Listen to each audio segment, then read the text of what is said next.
Hello. Before we go to the latest episode of Think Inclusive, I want to tell you about another show I think you'll enjoy. I'm Kenneth Kelty, and I'm the host of Exceeding Expectations with Kenneth Kelty. It's a podcast about disability advocacy and awareness. You can find it wherever you listen to podcasts or at Spreaker.com. Okay, let's get ready for the podcast for inclusiveness. Think Inclusive, brought to you by MCIE.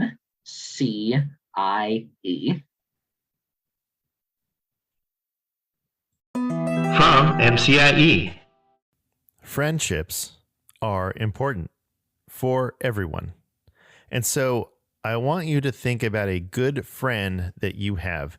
Go ahead, take a second, and once you have that person in your mind, ask yourself, where did I meet this friend? Was it at school? Was it at your place of worship? Was it at your job? Or is your friend your neighbor? You see, chances are you met your friend where you spend a lot of your time, the physical and sometimes virtual spaces that you are. And for people with disabilities, especially those with extensive support needs, the spaces for them, well, let's be honest, they're limited.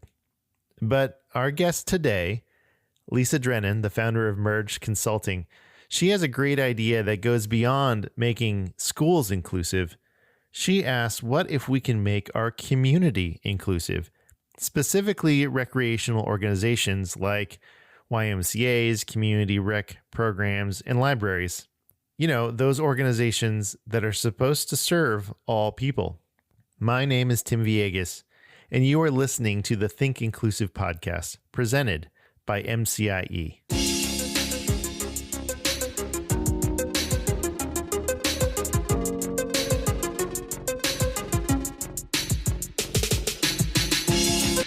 This podcast exists to build bridges between families, educators, and disability rights advocates to create a shared understanding of inclusive education and what inclusion looks like in the real world.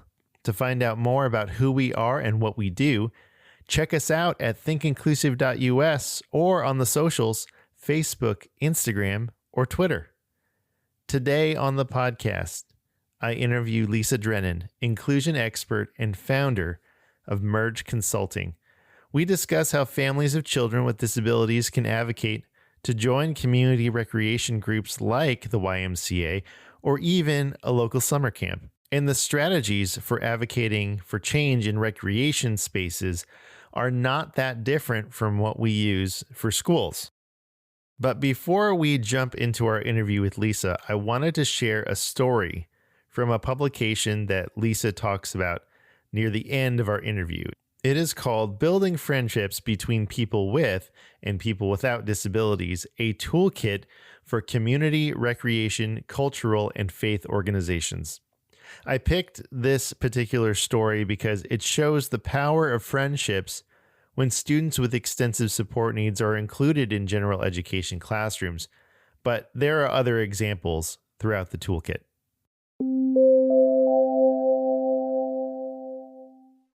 The story of Jesse and his friends. Jesse had friends. Friends like Jamie and Kyle, Adam and Kelman. Friends who would come over to his house to go swimming, listen to music together, and partake in the shenanigans that go along with a sleepover. Jamie Becker met Jesse when they were in 7th grade science class together. She started talking to him, and even though he was nonverbal, they did not have trouble understanding each other. I felt like I could communicate with him by not even saying a word. We just got each other, shares Jamie, as she recounts the first day meeting him. In fact, later that year, Jamie's teacher had to move her seat because she was always talking too much to Jesse. It was not too long before Jamie and Jesse started hanging out together outside of school.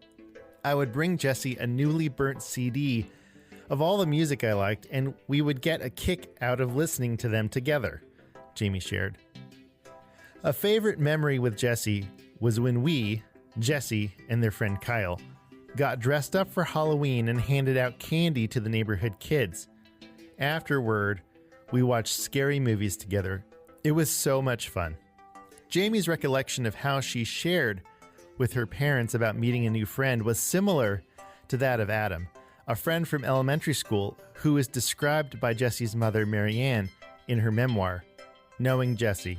He made friends, too, Adam and Kelman, neither one the sensitive type you'd think would be attracted to a nonverbal kid in a wheelchair. Adam told his mother there was a kid in his class who hated to color as much as he did, and could they have him over for a visit? A few weeks later, he asked his mom, "What does nonverbal mean?" His mother told him. Adam was puzzled. But Jesse can talk. People just don't listen. Adam's mom was shocked when she met Jesse. Adam hadn't mentioned the wheelchair. It just wasn't important to him, as was the mutual hatred of coloring. When Jesse came over to visit, Adam and his brother, Derek, included him in their boisterous games, Jesse shrieking with laughter as they maneuvered his wheelchair in a dizzying game of tag. Later, they became bowling buddies one day a week at the local lanes, Jesse pushing the ball down a chute that fit over his wheelchair, Adam carefully positioning the chute. Their team was called the Outlaws. Jamie and Jesse's friendship continued into high school. At the end of middle school, they attended the traditional and ceremonial 8th grade semi-formal dance together. She recalls this as one of the fondest memories she has of her middle school years, a time which so many often wish to erase, but somehow made better for her because of her friendship with Jesse. Unfortunately, prior to their freshman year, their school went through a redistricting change, resulting in Jamie having to attend a different high school than Jesse. Jamie recalls being so devastated by this change, she asked her parents to purchase a house in Jesse's town so they could still be in school together. School and life went on, and they still kept in touch and spent time together outside of school. Sadly, the following year, Jesse passed away. I had a true connection with Jesse that I've never experienced with anyone else to this day, she recounts sadly. Jesse was so handsome. He had a great sense of humor. He was smart, he was caring, and he had a beautiful soul. And now, years later, I can honestly say that I've never had a friend quite like Jesse. Thanks to Lisa Drennan for giving us permission to share a story from the Building Friendships Toolkit. Thanks for listening, subscribing, and rating us on Apple Podcasts or Spotify. And now, our interview with Lisa Drennan. Today on the podcast, we welcome Lisa Drennan, who is an inclusion expert, trainer, consultant, and speaker. She is the founder of Merge Inclusion Consulting, where she uses her 37 years of leadership and experience in supporting people with disabilities to build more inclusive communities where everyone has a valued and meaningful role. Lisa Drennan, welcome to the Think Inclusive podcast. Thanks, Tim. Thanks for having me. I'm so glad to be here and having this conversation with you. I'm really excited. Would you introduce yourself to our audience and tell us a little bit about Merge Inclusion Consulting? Absolutely. And my story goes way back to the cough, early 80s when I started working in the field. I was working at a local organization called New England Village. And so this was a residential community for adults with IDD, intellectual developmental disabilities. And I was at the time, our title was staff, right? Now it's direct support professionals. So I worked my way up while working there, and I spent 30 years of my career there, working up to be, manager of a house and further up. I became very interested in recreation, though. I found that that was a space that, the men and women we were supporting, I could see them shine, right? I could see somebody jump into an art class and discover a new talent that they didn't know they had, or hop into Zumba class with some friends and be having a great time together. So it really, became a space that I was very comfortable in wanting to expand upon. So I became the recreation director, and then we built on the campus. It's a campus style setting in Pembroke, Massachusetts. That's where I'm from. And we built a wellness center right on the campus. We had aquatics and fitness and music and art. Now, at the time, the primary focus was to be an amenity for the men and women who work there. So, very kind of, I guess we say, specialized, or one might say segregated, right? So that this wellness center was originally built for them. So, in the building process, we used, that's where I was introduced to the whole process of universal design and, building and creating, hiring staff that I would teach how do we teach to this population to make sure that they're engaged and everybody's having meaningful participation, which was just a wonderful experience for me. I moved on to be the Association Director of Inclusion in my own YMCA. I was a member there, and they had a position, and I thought, oh, this would be interesting, kind of working outside of this community. And what happened there, I started working there, and I had this huge aha moment, like just literally could have, hit me over with a ton of bricks, because it was so eye-opening to me that I thought, I have been spending 30 years helping folks who worked with this population and everybody engaged in helping this population to, be engaged and to get out into the community as well, particularly where it was a residential setting that was more of a campus, to make sure that folks were out in the community. And now I'm working with, let's see, camp counselors, right? Or somebody who is a yoga instructor, lifeguards, membership staff who were at the front desk, teaching them how to welcome and engage and include our community members with diverse abilities into their programming, their existing program. And in this huge aha that, okay, if we don't teach the rest of the world how to do this, no wonder in the 30 previous years, it always felt like we're on this treadmill, right? Constantly, just trying to help our folks to be engaged out in the community and, to attend church or to join a dance team or horseback riding lessons or whatever was of interest to them. But it always felt like a treadmill constantly, right? So you'd try something and maybe the staff who was wonderful left, and then you'd have to start all over. But it just dawned on me that there's a huge need, what I call like the other side of the bridge, right? So there's, individuals with disabilities, their staff, their family on one side of the bridge. And then the other side of the bridge is the community. And we really have to help the community to become more comfortable, right? And give them the tools and confidence to be welcoming and engaging and supportive. So it made me think, I want to do this more. I'd like to help other communities. I loved helping my Y community and learning about Ys, and I did help other Ys across the country. I led a resource group. It was called Dog Diverse Abilities Working Group for Ys across the country, and it energized me to have someone call me from, Texas or Florida or California and say, hey, how do you do this, Lisa? Or what would we do here? And I just loved it so much. I thought, this is what I want to do. So I made the decision to start Merge.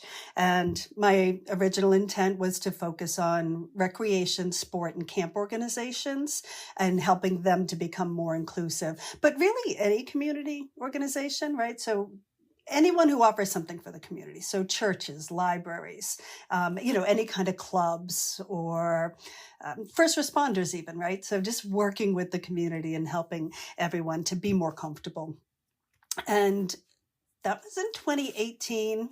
I think I was about a year and a half in, and I realized that a lot of the old human service providers that I would work with or had connections with for the Y were reaching out and saying, hey, can you come do a training here? Or could you come talk to our families? Because our families really feel like they get stuck on trying to help their child to access an inclusive camp, right? Or their adult son or daughter to participate in something in the community. So I added another arm to my, my branch of offerings, so to speak. And so I do work with human service providers or any agency that supports folks with disabilities. So I kind of have those two arms, which is really perfect. That's the bridge that we need to build. And the bridge needs to be strengthened from both sides constantly. So I've had this really awesome and unique background and experience that just what I do for work, I don't even call it work. This is my mission in life. This is what I was meant to do. And I've found the perfect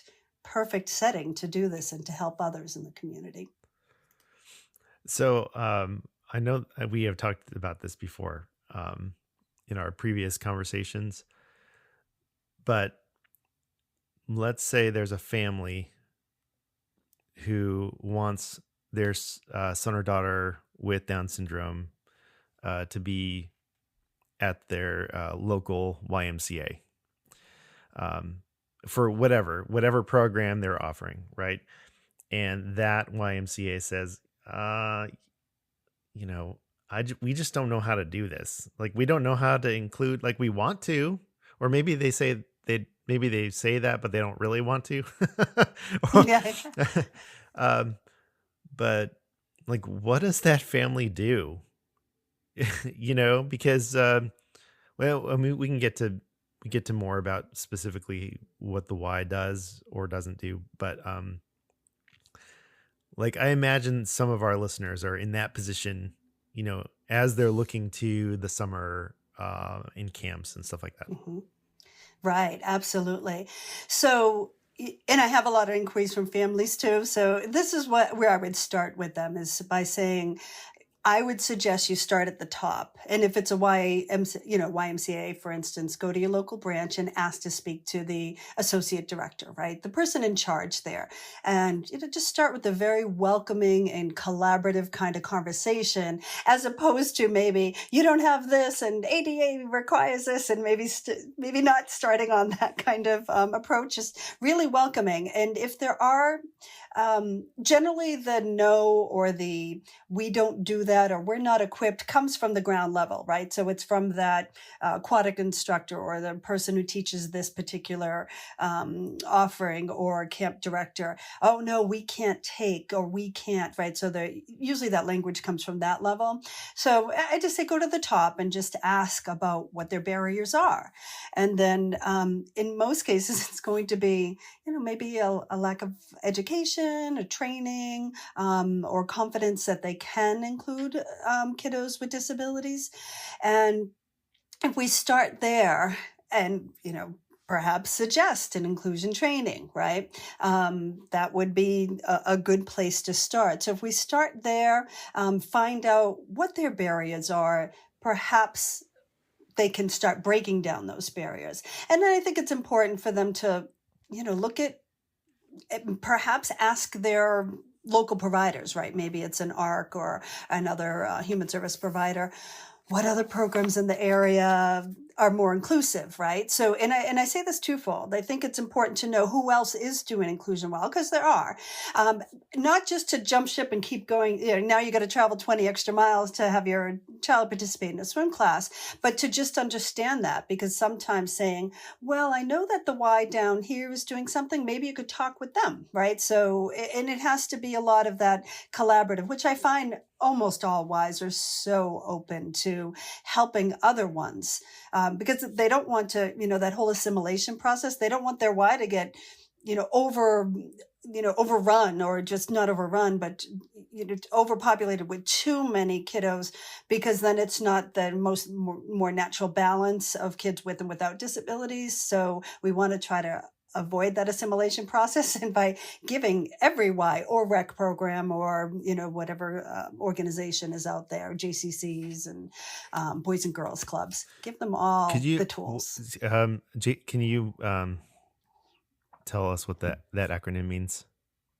Oh, sure. Oh, JCC is a Jewish community center, and then Boys and Girls Clubs as well. So those are, different organizations that provide recreation, maybe after school programming, summer camp, things of that nature. So their JCCs are across the country as well, and very committed. They happen to be very committed to inclusion. It's just, part of their faith and part of their mission is to be very open and welcoming of kiddos with disabilities. So I'm hearing a lot of similarities in strategies on how you go about making inclusion work and move forward in your community with schools. So a couple things I heard was go to the top, right? And what that means to me is that even if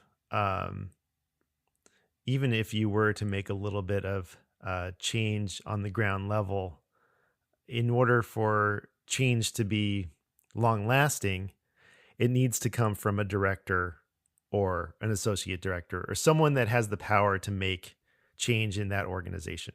Is that what I'm hearing? Yeah, absolutely. So inclusion isn't a program. It's not a staff member, right? It's not an event.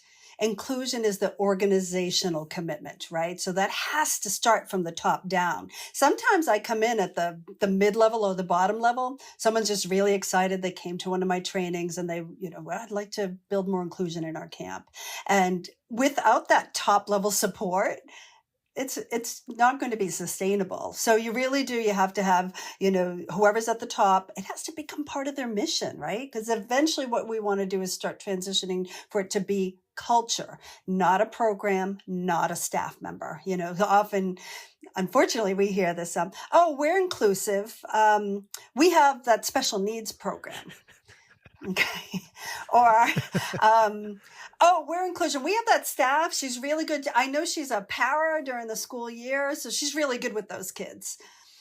Okay. So the same type of thing that's, perhaps that's a piece of the formula of what helps an organization to be more inclusive, but it's not inclusion, so there's a lot of teaching to go out there. And I think they're all very well meaning, right? And you have to understand that most people I train are 16 to 18-year-old camp counselors, right? And they don't have this background. So it's actually wonderful. I love training. I would 100 times over rather train a group of camp counselors than, say, a group of teachers who have been in their position for, 20, 30 years, because they're pretty rigid and set in their ways. I love working with camps because they want to do better. Basically, I find that once they invite me in, they're in that position. They want to do better. They just don't know how, right? What does that look like? So, yeah. So there's another point that you made about finding other programs. I hesitate to use the word program. There are other organizations that are including individuals with disabilities. So you said, hey, you know what? The Y down that 20 minutes away, they're doing it. Maybe you could talk to them. That's enough. So again, top down, there's another strategy that you can use for schools is, you know what? The district across the way, they're actually including students with autism in regular classes, or they're actually including students with intellectual disabilities. Maybe you could visit, maybe you could talk to them. So absolutely. And you know what? I think it has, when we think about a, rec program or camps or, sport organizations, I think it's so hard to even envision because I haven't seen this happen. Maybe in their setting and in their world. No, we don't have, quote unquote, special needs kids in our aquatics programs. So we don't do that because they haven't even seen that it's possible. So when you see that it's possible, then all those guards go down, right? And those barriers start to melt away. I think what happens is that there's the immediate focus on, what could go wrong. Right. So there's, well, what if this happens or this could happen? And our minds go directly to that. And I have one of my principles of inclusion is thinking, let's get to yes, having that focus instead of saying, well, if they come, what if they, I know kids with autism have behaviors. What if they have a behavior, right? Or whatever that means, right? What if they do this or what if they do that? Well, what if any kid does that, right? Because really, that's what kids do, right? So there's so many fears based on just stigma or what they maybe see on TV or hear from a story or, something like that, that what if that happens? I don't know how to deal with that. So instead of when approached with a new situation or, we have a 7-year-old Sarah's going to be joining your group next week. And Sarah has Down syndrome. She also has a hearing impairment. Let me tell you a little bit about her. And the immediate response from most people would be like, I can't do this. And I'm going to start telling you all the reasons why we can't do this. And what I, suggest is to take that deep breath, switch your focus. And when you're presented with that, instead of thinking why it can't happen, start thinking, okay, how are we going to make this happen? So it's just, how do we get to yes? And our focus on inclusion should always be thinking about how can we get to yes? Because I think if COVID has shown us one thing, we've learned how to be flexible. We've learned how to be resilient. We've learned how to be creative. We can make it work. And that's always my, approach or attitude. Oh, we can. Let's just put all our brains together and we'll figure this out together, right? And there's a team. And the team is your camp director. And it's also your counselor who's going to be working directly with them. It's the camper who's coming too, right? You want a little bit hear what's going to help make camp successful for them. Their parent, maybe the teacher, if they, that from school can help provide some good guidance on how Sarah would be successful in this setting. Maybe it's a camp counselor from another camp. They just moved from another town where it was inclusive. So maybe you talk to the camp counselor there. So there's this team that's going to come up with, the strategies and the support and how we're going to help engage and make sure Sarah has a very, successful time at camp. So, basically it's that mindset shift is what we're looking to achieve. Why is inclusion in community organizations important? And why has it been important for you to do this work with Merge?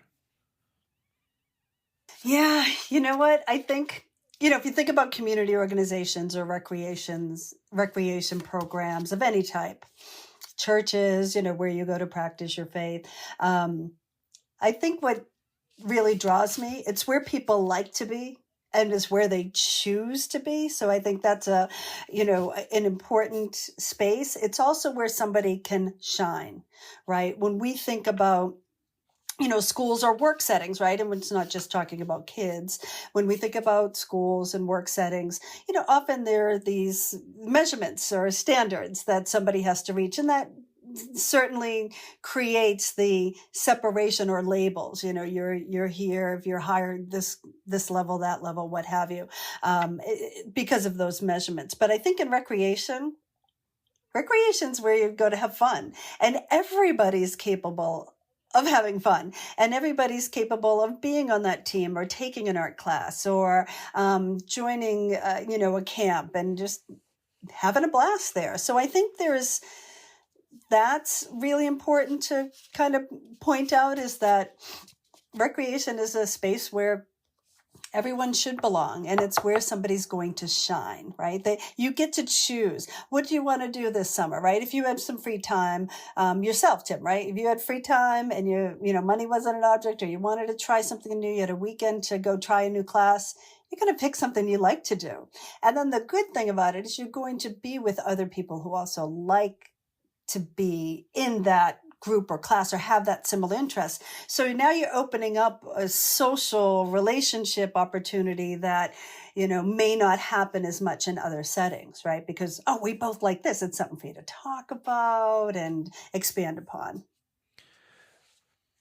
Okay. So Lisa, I understand that you produced a toolkit with the ARC of Massachusetts, and surrounding friendship and community inclusion. So I would love for you to tell our listeners about that. Yeah, absolutely. So I was the primary author on this toolkit, and the ARC of Massachusetts has a program called Widening the Circle. which includes the Pathways to Friendship project, right? So this is all an initiative on social inclusion. And when I met this group, I was introduced to them. I learned about a series of books that they have, and it's on friendships, how to help develop friendships where you live, where you learn, where you work, and where you play. And they had already been created, and there's a series of trainings that go along with them. And so the audience for those are family members, maybe educators, right, in the school instance, individuals with disabilities, or staff, direct support professionals. That was the audience. And then they heard of me and my work. I met up with them. And that same aha moment that I had, with the why, saying, we have to teach the rest of the world, or we're just going to be constantly on this treadmill. Well, they had that same aha moment. They had written these 4 books for family members, for, direct support professionals, for that audience, persons with disabilities. But there was nothing for the rest of the world, so to speak. And they asked me to create the 5th toolkit. So it's called Building Friendships Between People with and Without Disabilities. And this is a toolkit for community recreation, cultural, and faith organizations. So this is a tool that someone would hand to an instructor at a Y, someone who runs a rec camp, someone who works in a library, or Boy Scouts, Girl Scouts, right? Any scout organization. This toolkit was written for the rest of the world, right? The other side of the bridge, so to speak. And, it starts with it's all my work, Tim. I have to consider my audience and have to break it down into bite-sized pieces. So it's not a lot of talk about this study and that study. I'm just going to share with you, here's how you become more inclusive. Here's how you think about becoming more inclusive. Here's what it really means. Here are some of the barriers you either have hit or you would likely hit.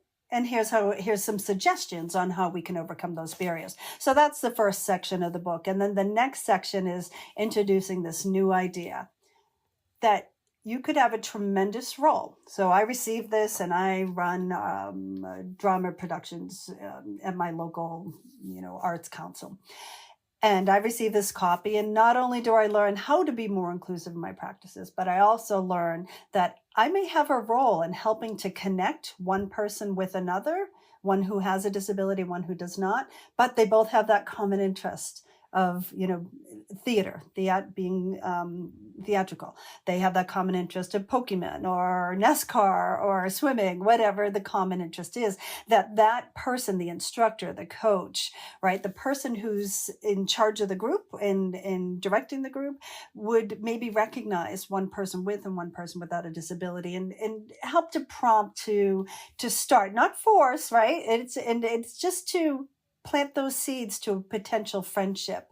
And there's all tips, again, the same thing, the barriers you might overcome from an organizational level, from the barriers from the individuals with disabilities or their families, and then barriers that you might overcome that come from the attendees, the rest of the community, right? So it takes each one of those 3 categories and goes over the barriers, and then suggested ways to overcome those barriers. And what I did, again, I want to show what's possible. I found 5. And it was hard, Tim. It was really, really hard. So, which speaks to how important this work is. I found 5 friendship pairs. One person had a disability, one did not. But they met, or their friendship was evolved through a recreational activity. So, we're looking at mutual reciprocal friendships that meet because of a common interest and participation, and that they are now, like, some of them 30 years friendship, right? 10 years, 5 years, what have you. So I interviewed them, and they're in the book as well, because I want to show what's possible. I think if people could just see, that a person with a disability can and should have friends of whether they have disabilities or not. But I think we have to open that up, right? We have to say, this is possible, and show somebody what's possible. So that's what the toolkit's about. It's a wonderful, wonderful tool. And earlier you talked about what can a parent do if they hit a roadblock? Well, this toolkit can be an incredible, incredible tool for them to hand to somebody, and just say, this might be worth you taking a peek at. It's a fantastic resource. Where can people find the toolkit? Yeah, fantastic. So all 5 of the toolkits, it's on the Arc of Mass, MASS.org, and then /friendship. And you'll be brought to a page where there's the 5 previous books on, friendships where you live, learn, work, and play. And then there's the 5th toolkit that's for a different audience, but it's a tool for family members, for direct support professionals, for a person with a disability to hand to one of those organizations. So you can hop on there. There you have downloadable versions. And if you live in Massachusetts, they'll mail it out to you as well. So just a tremendous, so happy with this work and the response that it's gotten from the community, that wow, this is needed. This is so necessary. And really having these conversations about friendships, because when you can have a reciprocal and mutual friendship, not a, I want to be clear, not a, can you volunteer to be their friend? Would you, those kind of setups where you're, fulfilling a role because of a requirement is not the type of friendship, relationship we're looking for authentic friendships. Will you share with our audience how people can find you, whether you're on the socials, website, email, whatever you'd want to share? Yeah, absolutely. I think the first place to go is to my website, and that's mergeconsulting.org. And there you can click on the link to receive my monthly newsletter. That's a great way to stay in touch, see what I'm doing, what's going on, what's coming up. But I'd also love to invite anybody to connect with me on social media. I have a Facebook page. It's Merge Inclusion Consulting. On LinkedIn as Lisa Drennan, and then on Instagram as Merge Inclusion. So yeah, please join me and just watch and comment or ask questions. They can also reach out to me via email. It's lisadrennan@mergeconsulting.org. Lisa Drennan, thank you so much for being on the Think Inclusive podcast. We appreciate your time. Pleasure to be here. Thank you for the opportunity to raise up this important conversation. That will do it for this episode of the Think Inclusive podcast. Subscribe to the Think Inclusive podcast via Apple Podcasts, the Anchor app, Spotify, or wherever you listen to podcasts. Have a question or comment? Email us your feedback at podcast@thinkinclusive.us. We love to know that you're listening. Thank you to patrons Veronica E., Sonia A., Pamela P., Mark C., Kathy B., Kathleen T., and Jarrett T. for their continued support of the podcast. When you become a patron, your contribution helps us with the cost of audio production, transcription, and promotion of the Think Inclusive podcast. And you could even get a shout out like the fine people we just mentioned.